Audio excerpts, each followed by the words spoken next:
पूर्व उच्च प्राथमिक शिष्यवृत्ती परीक्षेच्या बुद्धिमत्ता चाचणी या विषयातील घटक 6वा समसंबंध यातील उपघटक 3रा संख्या।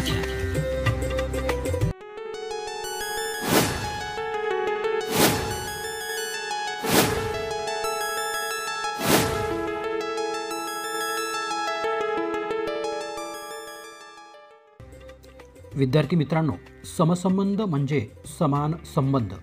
यामध्ये एकूण 4 पदे दिलेली असतात। या प्रश्नात पहिल्या व दुसऱ्या पदांमध्ये जसा संबंध असतो तसाच संबंध तिसरे पद आणि चौथे पद यांच्यामध्ये असतो।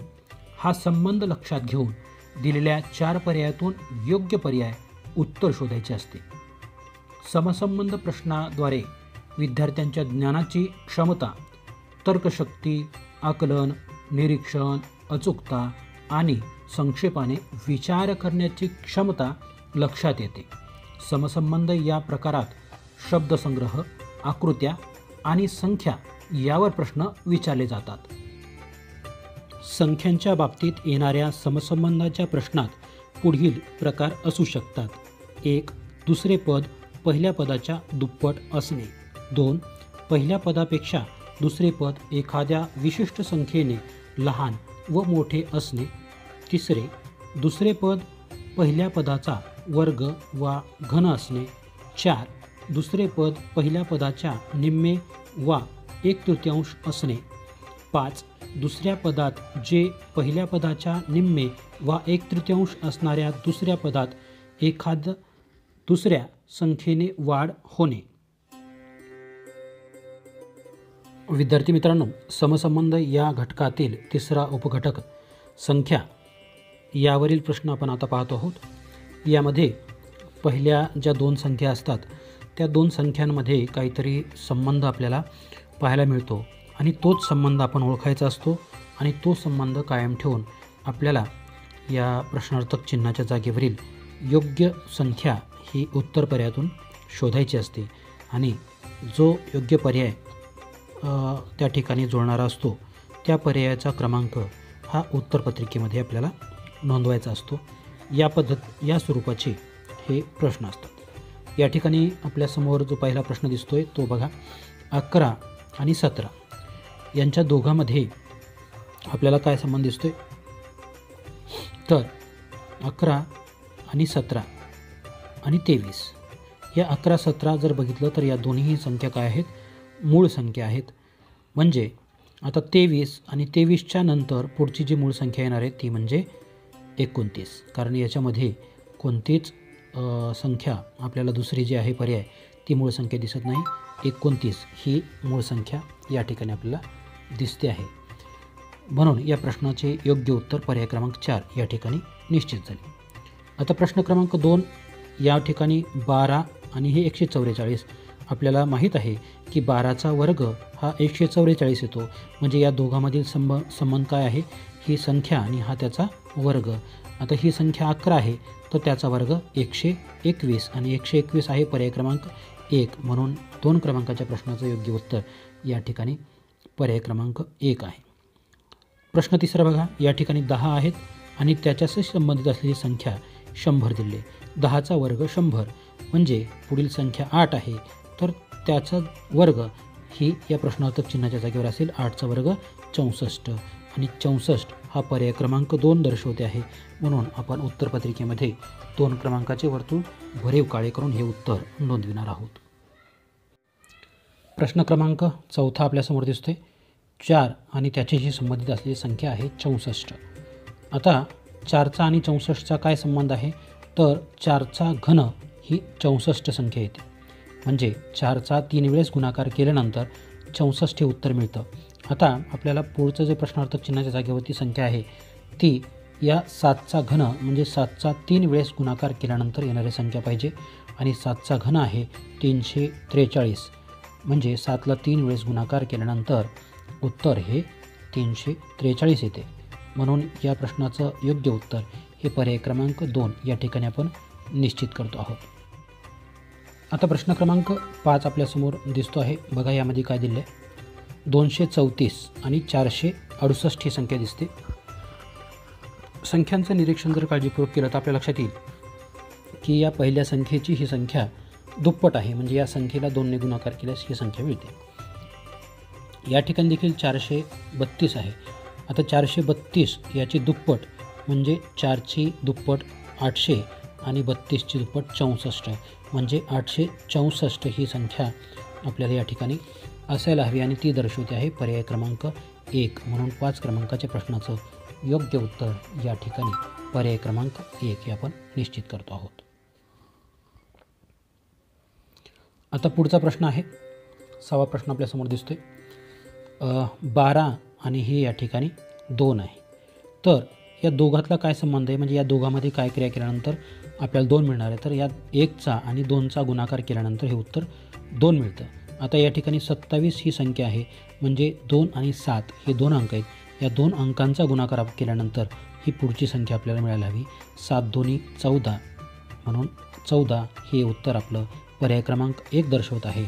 म्हणून या 6व्या क्रमांकाच्या प्रश्नाचं योग्य उत्तर पर्याय क्रमांक 1 हे या ठिकाणी आपण निश्चित करतो आहोत. प्रश्न क्रमांक 7 बघा. या ठिकाणी असलेल्या ह्या ज्या 2 संख्या आहेत, या 2 संख्यांमध्ये काय दिसतंय, हे 36 आहे, 81 आहे. या हे 6चा वर्ग आहे आणि हे 9चा वर्ग आहे, म्हणजे पूर्ण दोन्ही संख्या ज्या आहेत त्या पूर्ण वर्ग संख्या आहेत. या ठिकाणी देखील 25 आहे. तर पुढची जी संख्या या ठिकाणी येणार आहे ती देखील पूर्ण वर्ग संख्या आपल्याला असायला हवी. यामध्ये संबंध असा आहे की या सगळ्या संख्या ह्या पूर्ण वर्ग संख्या आहेत. आता या ठिकाणी बघा 49, 52, 94, 43 यापैकी 52, 94, 43 या कुठल्याही संख्येचा वर्ग नाहीत. तर 49 ही पूर्ण वर्ग संख्या आहे, 7चा वर्ग ती आहे. म्हणून आपण या ठिकाणी जे उत्तर आहे ते आपलं 49 हे निश्चित करतो आणि तो आहे पर्याय क्रमांक 1. म्हणून उत्तरपत्रिकेमध्ये आपण 1 क्रमांकाचे वर्तुळ भरीव काळे करून हे उत्तर नोंदविणार आहोत. पुढचा प्रश्न क्रमांक 8वा आपल्यासमोर दिसतोय. पहिल्या 2 संख्या आहेत 40 आणि 200. 40 आणि 200 यांच्यातला आपण संबंध जर शोधला तर तो लक्षात येईल की 40ला 5ने गुणाकार केल्यानंतर पुढची संख्या 200 मिळते. आता हाच संबंध आपण कायम ठेवून पुढील संख्या प्रश्नार्थक चिन्हाच्या जागेवरची शोधणार आहोत. 30ला 5ने गुणाकार केल्यानंतर आपल्याला पुढचे उत्तर मिळायला हवे आणि 30ला 5ने गुणाकार केल्यानंतर उत्तर येते 150 आणि ते दर्शवते आहे पर्याय क्रमांक 3. म्हणून आपल्या या 8व्या क्रमांकाच्या प्रश्नाचं योग्य उत्तर आहे पर्याय क्रमांक 3 आणि 3चे पर्याय आपण उत्तरपत्रिकेमध्ये नोंदविणार आहोत. पुढचा प्रश्न दिसतोय तुमच्यासमोर, तो आहे प्रश्न क्रमांक 9. बघा या ठिकाणी काय दिसते, 4 आणि 17 या 2 संख्येमध्ये काय आपल्याला संबंध आहे तो शोधायचा आहे. या 4चा आपल्याला वर्ग करायचा आहे. 4चा वर्ग किती होईल, 16 अधिक त्याच्यामध्ये 1 मिसळायचा आहे म्हणजे हे 17 येईल. या संख्येचा वर्ग अधिक 1 म्हणजे पुढची संख्या. आता हा संबंध कायम ठेवून आपल्याला पुढचं इथं बघा शोधायचं आहे. 7चा वर्ग 49 अधिक 1, 49 अधिक 1 म्हणजेच 50 आणि 50 हे आपल्याला पर्याय क्रमांक 4 मध्ये दर्शवते आहे. म्हणून आपल्या या 9व्या क्रमांकाच्या प्रश्नाचं योग्य उत्तर पर्याय क्रमांक 4 आपण या ठिकाणी निश्चित करतो आहोत. त्यानंतर पुढचा जो प्रश्न आहे प्रश्न क्रमांक 10 आपल्यासमोर दिसतो आहे. हा प्रश्न बघा काय दिसते, याच्यामध्ये 246 आणि पुढची जी संख्या दिसते आहे ती आहे 41,636. या दोन्हीमध्ये काय संबंध आहे बघा. पहिली जी संख्या आहे 2, या 2चा वर्ग 4 इथे दिसतोय. मधली संख्या 4, 4चा वर्ग 16 या ठिकाणी आहे. या ठिकाणी हे 6, 6चा वर्ग 36 इथे दिसतोय. आता या ठिकाणी 3 आहे, 3चा वर्ग 9, 5चा वर्ग 25 आणि 1चा वर्ग 1 म्हणजे 9,251 हे उत्तर असायला हवं आणि 9,251 हे आपला पर्याय क्रमांक 3 दर्शवत आहे. म्हणून या प्रश्नाचं योग्य उत्तर पर्याय क्रमांक 3 आपण या ठिकाणी निश्चित करतो आहोत. पुढचा प्रश्न क्रमांक 11 आपल्यासमोर आहे बघा. 23 आणि हे 49 या ठिकाणी देखील तोच संबंध आहे जसा वरच्या प्रश्नात होता. 2चा वर्ग 4, 3चा वर्ग 9 बरोबर. हाच संबंध आपल्याला पुढे कायम ठेवायचा आहे. 4चा वर्ग 16 आणि 5चा वर्ग 25 म्हणजे 1,625 हे आपलं उत्तर यायला हवं. 1,625 या ठिकाणी पर्याय क्रमांक 3 दर्शवते आहे. म्हणून या प्रश्नाचे देखील उत्तर पर्याय क्रमांक 3 या ठिकाणी आपण निश्चित करतो आहोत. पुढचा जो प्रश्न आहे तो बघा काय दिसतोय. या ठिकाणी 5चा वर्ग 25, त्याच्यातून आपण 4 कमी केल्यानंतर ही संख्या मिळते. 5चा वर्ग 25 वजा 4 म्हणजे आता ही संख्या मिळाली 21. आता या ठिकाणी आपण काय करणार आहोत, 8चा वर्ग 64, त्यातून 4 वजा केले, त्याचं उत्तर येतं 60. हे अशा पद्धतीने या 12व्या प्रश्नाचं उत्तर हे पर्याय क्रमांक 4 आपण या ठिकाणी निश्चित करतो आहोत. त्यानंतर पुढचा जो प्रश्न आहे तो आपल्यासमोर दिसतो आहे. प्रश्न क्रमांक 13. बघा या ठिकाणी 333 आणि 99 या ठिकाणी दिसते. इथं काय संबंध दिसतो आपल्याला, या 333 म्हणजेच याच्याऐवजी यांनी काय केलं, या 3चा वर्ग आणि या 3चा वर्ग, पण या ठिकाणी 3 हे 3 वेळेस आहेत, पण या ठिकाणी फक्त त्यांचा वर्ग 2 वेळेस घेतलेला आहे. हा संबंधित आहे. मग तसाच आपल्याला संबंधित कायम ठेवायचा आहे. 2चा वर्ग 4 आणि 2चा वर्ग 4 हा 2 वेळेसच घ्यायचा आहे. आणि 44 हे आपलं उत्तर आलं पाहिजे. आणि 44 ही आपल्याला पर्याय क्रमांक 2 दर्शवते आहे. म्हणून या प्रश्नाचं उत्तर आपण या ठिकाणी 44 पर्याय क्रमांक 2 हे निश्चित करतो आहोत. पुढचा 14 क्रमांकाचा प्रश्न तुमच्यासमोर दिसतोय. बघा पहिल्या ज्या 2 संख्या आहेत यांच्यामध्ये काय संबंध आहे तो आपल्याला त्यांचं निरीक्षण करून ठरवायचं आहे. या ठिकाणी 7 आहेत, इथं 35 आहेत, इथं 2 आहेत, इथं 10 आहेत. 7ला 5ने गुणाकार केल्यानंतर 35 येतात, बरोबर आहे. आणि 2ला देखील 5ने गुणाकार केल्यानंतर 10 येतात. म्हणजे अंशाला आणि छेदाला सारख्या संख्येने या ठिकाणी गुणाकार केला आहे. तसंच आपल्याला ही जी पुढची संख्या आहे 6/8 याला देखील 5ने अंशाला आणि 5ने छेदाला गुणाकार करायचे. 6×5 30 आणि 8×5 40 म्हणजे 30/40 हे आपलं उत्तर आलं पाहिजे. आणि ते दर्शवते आहे पर्याय क्रमांक 3. म्हणून या प्रश्नाचे योग्य उत्तर पर्याय क्रमांक 3 या ठिकाणी आपण निश्चित करतो आहोत. आता या ठिकाणी जो शेवटचा प्रश्न आहे या घटकातला तो बघा प्रश्न क्रमांक 15.